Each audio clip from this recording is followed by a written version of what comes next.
Hello guys and welcome to SteveKnows. I've got some epic virtual reality news stories that I want to share with you. Please subscribe to the channel and stick around for next time. There is also a giveaway for Arizona Sunshine DLC, the Dead Man one that just came out, and Guns and Stories Bulletproof VR. So sub to the channel and there's a link down below on how to enter. So let's get started on the news right now.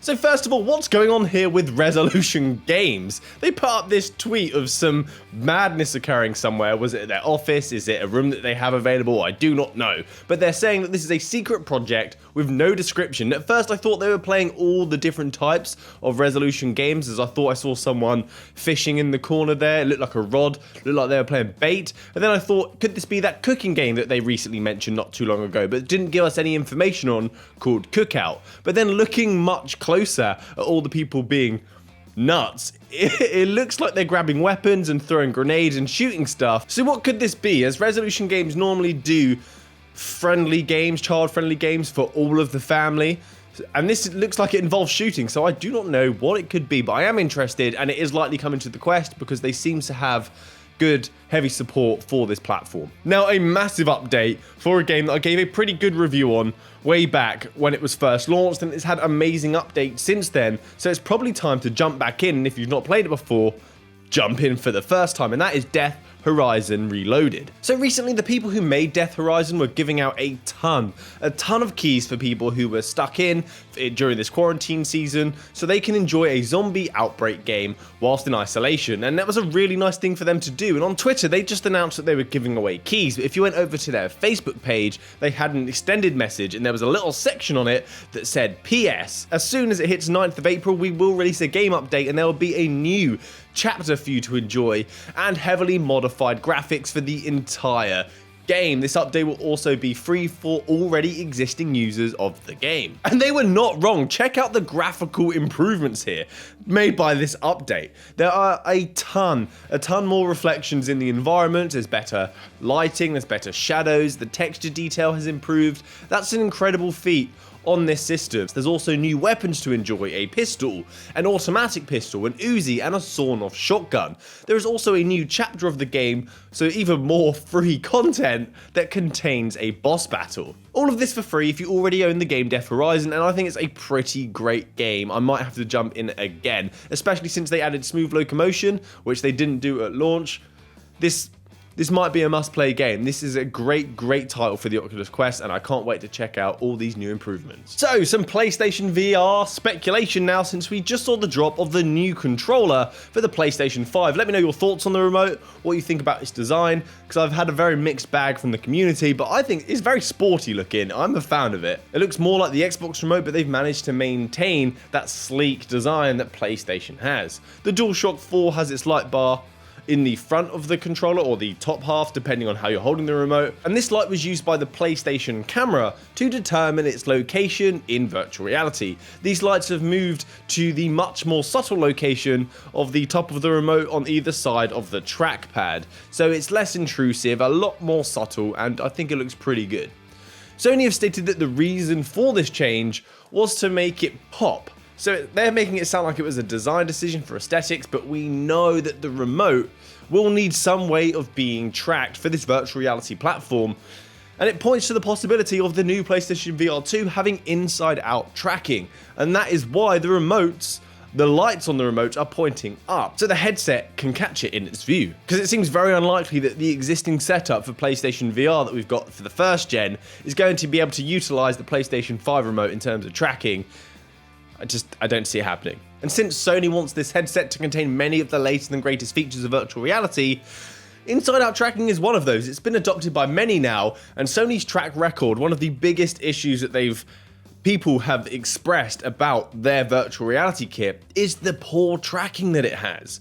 So if I was going to create a second-gen Sony headset, that would be my focus to improve the tracking. It needs a big improvement. I can't wait to hear more about this because Sony have some amazing VR titles. So if a second-gen VR is coming out with the power of the PlayStation 5 behind it, gets me excited. We have a new direction for Beat Saber in their latest update, and they are giving us even more free content, and that is the new track called Fit Beat, designed specifically for virtual reality fitness. It's a nice pun, Fitbit, Fitbeat. Maybe it's not related, I'm looking too much into it, although the song did have many other names before this one. Racing for Toilet Paper, Quora Queen, I love that one, and Ow My Arms. True to form, Beat Saber is sticking to that classic EDM track that it always likes to use, and it has enabled 360 mode and 90-degree mode, so you can enable that for even more of a fitness challenge. The track makes you move so much more than the previous ones that you may have played before, with sidestepping and squatting to avoid the oncoming barriers. Also lots of distance between the blocks, so you have to swing even further to hit them. VR fitness is clearly on a positive trend since we've all been locked up in isolation, so if you're into your VR fitness, download this update, enjoy.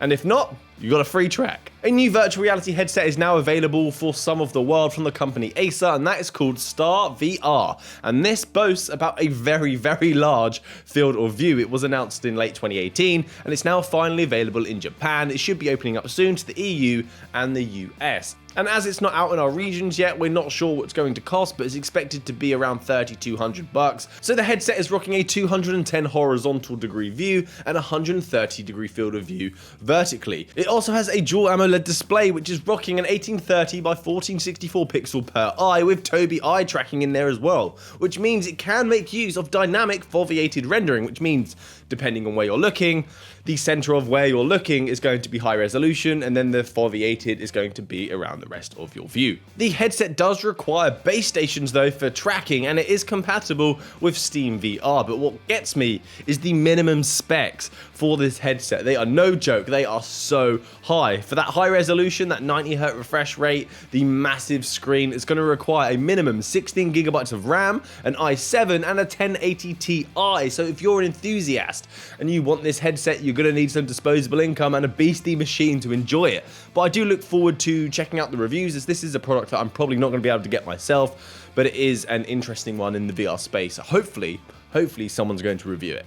Okay, this one I am over the moon about. It's something that I did all the time on my Xbox 360, and that is that we now have the ability on the Oculus Quest to play our own music. Any tracks that we own, we could pop onto the headset and have it overlaid in any game we want to enjoy. So if you just want to jam to a new album that you just bought, or you just don't like the music that's in a game, you can do this with NullnMusic via SideQuest. Imagine Color Space, where you can play your own chill tunes to get in the zone, or play some metal during Pavlov to get pumped. Music can really help immerse ourselves and get lost in a game. It's another form of escapism. Lies beneath with my own music playing, I welcome those jump scares. So all you do is connect your headset to the computer, launch SideQuest, and then install NullnMusic, and then go to the music directory on your headset, create a folder, any folder you like, and drop in all of your tunes, all of your MP3s, and that is it. Then just launch your headset, go to unknown sources. It doesn't let me record the NullnMusic app once it's open, but what you'll see is a bunch of folders. Select the folder that you want to use, hit play, and you're away. You can control the master volume there, so you can determine how loud you want the overlay to be in comparison to the normal audio coming out of your Oculus Quest. You can also put all of the tracks on a loop, so you don't have to go back. And if you want quick access to it, all you have to do is go to the notifications section of your Quest, and there you have a quick selection to take you back to NullnMusic to skip the song, to stop the music, whatever you'd like. Comment down below and let me know if this excites you as well. I think it's a pretty sweet feature. I just now have to somehow burn my CDs onto my computer without a disk drive. So that's it from me today, guys. Thanks for watching to the end of the video. Stick around for next time so you don't miss out on any of the latest and greatest virtual reality news. Join the giveaway, sub to the channel. Thank you to my patrons, you absolute legends. Happy gaming, guys. Good day.